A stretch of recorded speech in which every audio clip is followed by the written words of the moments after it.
नमस्कार मित्रांनो, सावली या मालिकेच्या आजच्या भागामध्ये आपण बघणार आहोत जबरदस्त असा ट्विस्ट. कारण साक्षात विठुराया आलेले असतात सावली, सारंग, ओवी, अबीर यांच्या मदतीला. आणि साक्षात विठुरायाने येऊन अबीर आणि सारंगचे प्राण कसे वाचवले हे जर बघायचं असेल ना मित्रांनो, तर आपल्याला बघायला लागणारे व्हिडिओ अगदी शेवटपर्यंत.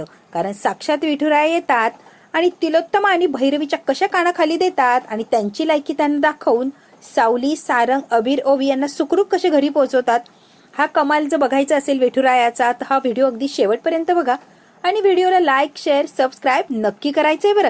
तर मित्रांनो, आतापर्यंत आपण असं बघितलं की भैरवी आणि तिलोत्तमा काहीही करून ओवी आणि सावलीला मारण्याचा प्रयत्न करत असतात.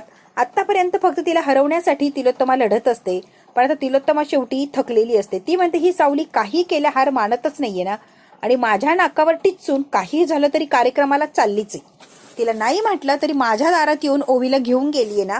आता त्या सावलीला संपवल्याशिवाय माझ्याकडे पर्याय नाहीये. आता डायरेक्ट तिलोत्तमा मारामारीचीच भाषा करायला लागलेली असते. संपवलं पाहिजे, खतम करायचं, काय काय तिलोत्तमाची गुंडगिरीची भाषा सुरू होते. ते आता भैरवीला फुल परमिशन देऊन टाकते. सावली आणि ओवीचं तुला काय करता येईल ना ते कर, त्या परत नाही आल्यात तरी पण चालतील. भैरवी काय तेवढ्याच कामाला बसलेली असते, ती फक्त सुपारी घ्यायलाच बसलेली असते.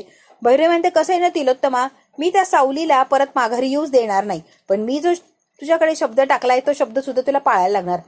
तिलोत्तमा म्हणते तुला अजून एक संधी देतेय, या वेळेला सावली आणि ओवी घरी येता कामा नये.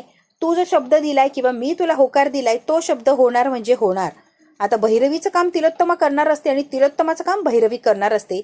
त्यासाठी साक्षात विठुरायाची लढायला लागलेले असतात. ह्या विठुरायाची ताकद यांना माहीत नसते. विठुरायाला टक्कर देऊन त्याच्याच भक्ताला मारण्याचा यांनी जबरदस्त असा प्लॅन केलेला असतो.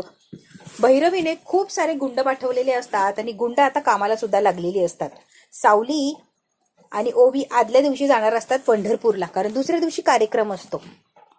सावलीच्या गाडीनं जाणारे भैरवीला ती गाडी माहिती असते. भैरवीने त्या गाडीचं अगदी ब्रेक फेल करून टाकलेलं असतं आणि हे सावलीच्या थोडंसं पुढे गेल्यावर लक्षात येतं. तेव्हा सावली पुढे जाते आणि पुढे जाऊन तिनं सारंगची गाडी घेतलेली असते आणि तिची गाडी तिथेच लावलेली असते. आता लांबचा प्रवास आहे म्हटल्यावर ती सारंगची गाडी घेऊन जाते. ओवी आणि सावली इतक्या लांबच्या प्रवासात अगदी व्यवस्थित सुखरूप अशा पोहोचलेल्या असतात. आता ह्या व्यवस्थित पोहोचल्या हे भैरवीला कळालेलं असतं. त्याआधी तिने तिलोत्तमाला फोन लावून सांगितलेलं असतं काही झालं तरी ह्या पोहोचू शकत नाही म्हणजे नाही.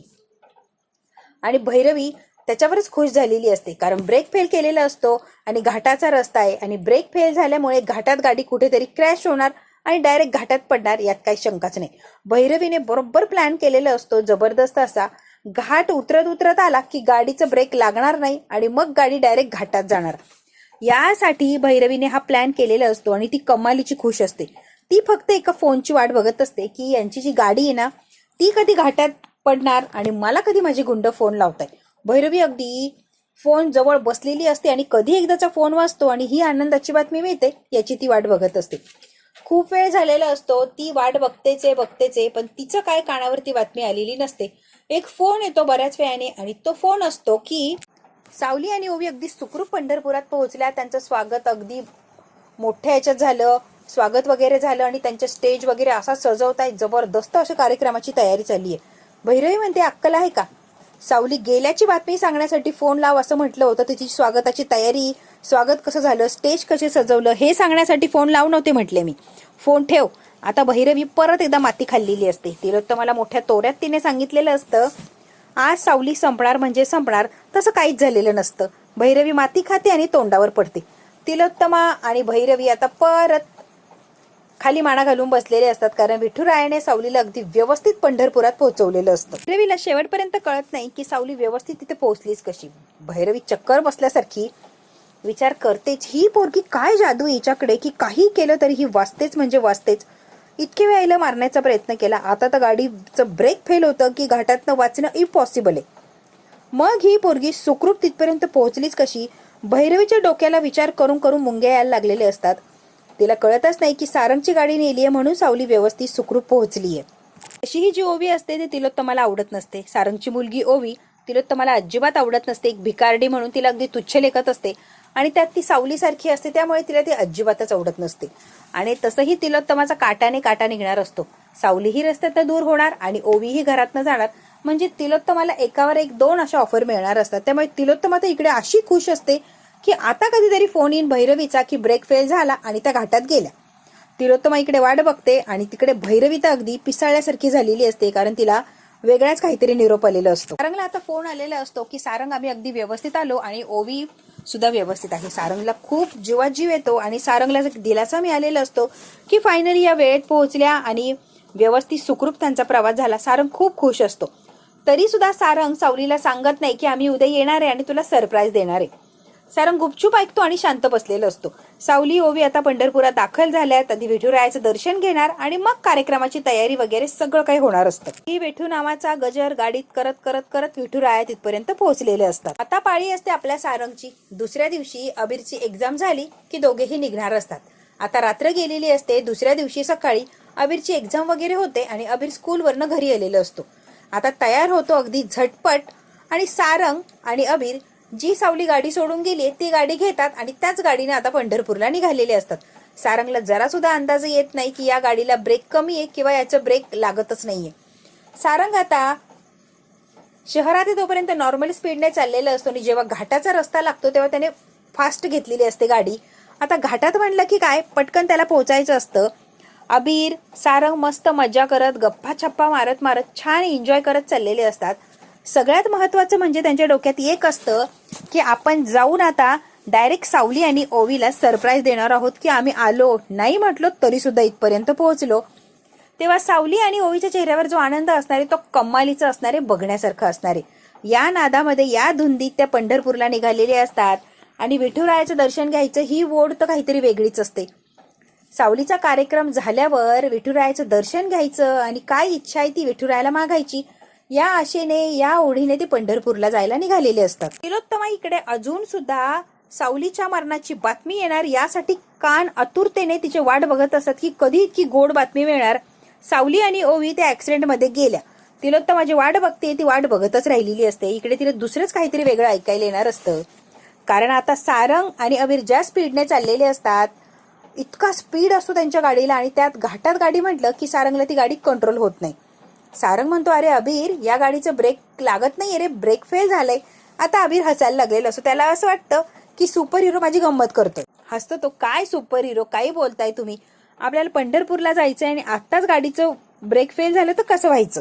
सारंग म्हणतो नाही अबीर मी सिरियसली सांगतोय, खरं सांगतोय, गाडीचा ब्रेक फेल झालाय आणि आता माझ्याकडे काहीच पर्याय नाहीये, आपण आता वाचतो की नाही हीच शंका आहे. तेव्हा मात्र अबीर जोर जोरात रडायला लागलेला असतो की सुपर हिरो आपल्याला पंढरपूरला जायचंय, आईला ओवीला भेटायचंय, विठुरायाचं दर्शन घ्यायचंय आणि तुम्ही तर आता म्हणताय की गाडीचा ब्रेक फेल झालाय, आता मी करू काय.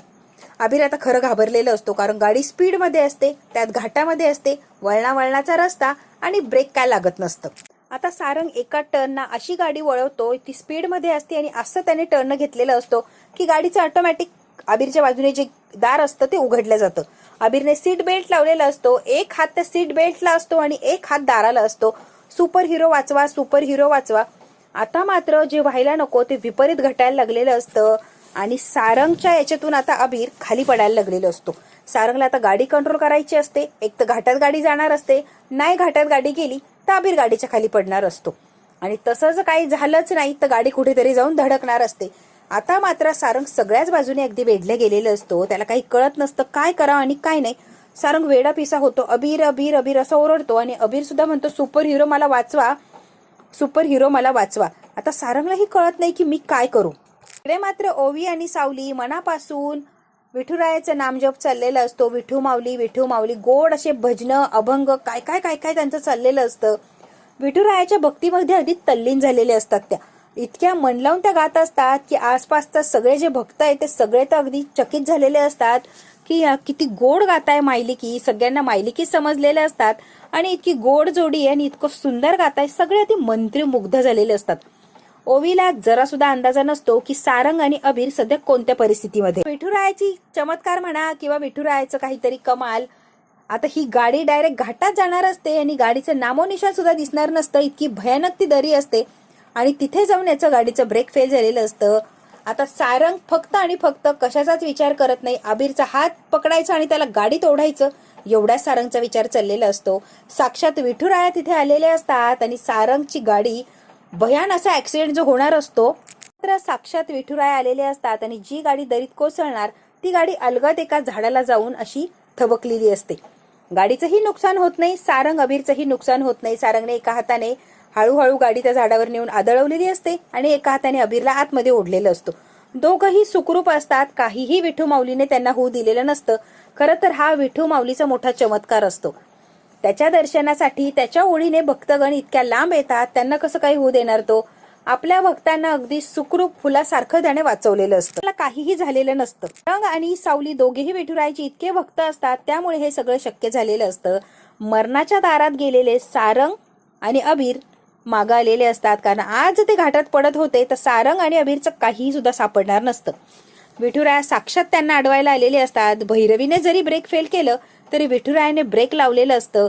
अबीर आणि सारंग अगदी व्यवस्थित उभे असतात. त्यांच्या केसालाही धक्का लागलेला नसतो. खरं तर ही आपल्या विठू माऊलीचीच कमाल असते. डायरेक्ट टीव्हीला लाईव्ह दाखवत असतात. सावली आणि ओवीचं जे गाणं चाललेलं असतं ते टीव्हीला चाललेलं असतं. कमालीचं गाणं असतं. सगळे लोक अगदी वेडेपिशे झालेले असतात. काय सुपर गात असतात त्या, की सगळे अगदी आनंदाने विठ्ठल विठ्ठल विठ्ठल विठ्ठल म्हणत असतात आणि सावलीच्या याच्यावर अगदी मग्न झालेले असतात. मात्र तिलोत्तमा जे बघते तिच्या पायाखालची जमीनच सरकते. ही सावली मेली ही बातमी ऐकणार होते तर सावलीच्या टीव्हीवर कौतुक होते हे काय बघतीये मी. पण हिच्या गाडीचं ब्रेक फेल केलं होतं. ही मरणार होती. मरायचं सोडून ही गाणं गातीये. ही सगळी विठुरायाची लीला असते. आणि तिलोत्तमा आणि भैरवी विठुरायाच्या लीलापासून खूप खूप दूर असतात. त्यांना विठुरायाची लीला काही माहितीच नसते. त्यांना फक्त कपटीपणा आणि कारस्थान करणं एवढंच माहिती असतं. सावली गाणं गात असते. सारंगला आणि अबीरला सावली जेव्हा समोर बघते, स्टेजच्या बरोबर समोर ते बसलेले असतात, इतकी खुश झालेली असते, इतकी खुश झालेली असते ही सावली. मात्र या सगळ्या प्रसंगाने घाबरलेला असतो. अगदी थरथर कापत असतो. काही झालं तरी सावलीला सांगायचं नाहीये, कारण तिला धक्का बसणार. सगळा कार्यक्रम व्यवस्थित असा झालेला असतो. जिकडे तिकडे लोक गेलेली असतात तेव्हा सारंग अगदी थरथर कापत असतो आणि त्याच्या चेहऱ्यावर एक वेगळीच अशी भीती असते. सावली म्हणते, सारंग सर काय झालंय? आणि अबीर एवढा नाराज काय? कारण अबीर शांत बसणं शक्यच नाही. अबीर खूप शांत बसलेला असतो आणि सारंग अगदी थरथर कापत असतो, घाबरून गेलेला असतो. सारंग सर तुम्ही ठीक आहात का? सारंग म्हणतो हो मी ठीक आहे, मला काहीच झालं नाहीये. मी माझी गाडी आणली का त्या गाडीचं ब्रेक फेल होतं म्हणून तर आम्ही तुमची गाडी आणली होती ना. गाडीचं ब्रेक फेल केलंय ते मुद्दाम कोणीतरी केलंय, कारण सारंग मला मारण्यासाठी कोणीतरी प्रयत्न करत होतो. सारंग आणि ओवीला आता भैरवी आणि तिलोत्तमा, सारंग सावली यांना भैरवी आणि तिलोत्तमाचा संशय आलेला असतो की हे काम दुसरं तिसरं कोणीच करणार नाही, फक्त आणि फक्त तिलोत्तमा मेहेंदळे आणि भैरवी करू शकतीये. आता मात्र सावली काही एक बोलत नाही किंवा त्याला मायलेकांमध्ये भांडणंही लावायची नसतात. ती सारंगला काहीही सांगायला जात नाही. पण सारंगने सगळं स्वतः अनुभवलेलं असतं. सारंगने डोळ्याने बघितलेलं असतं. सारंग आता काय माघार घेणार नसतो. काही झालं तरी सारंग आता पुरावे गोळा करणार असतो. आणि सारंग म्हणतो, सावली हे नीच कृत्य ज्यांनी कोणी केलंय ना त्याला शिक्षा मिळणार म्हणजे मिळणार. मी आता पुरावे गोळा करणार आणि तिलोत्तमा आणि भैरवी यांना जेलची हवा खायला लावणार म्हणजे लावणार.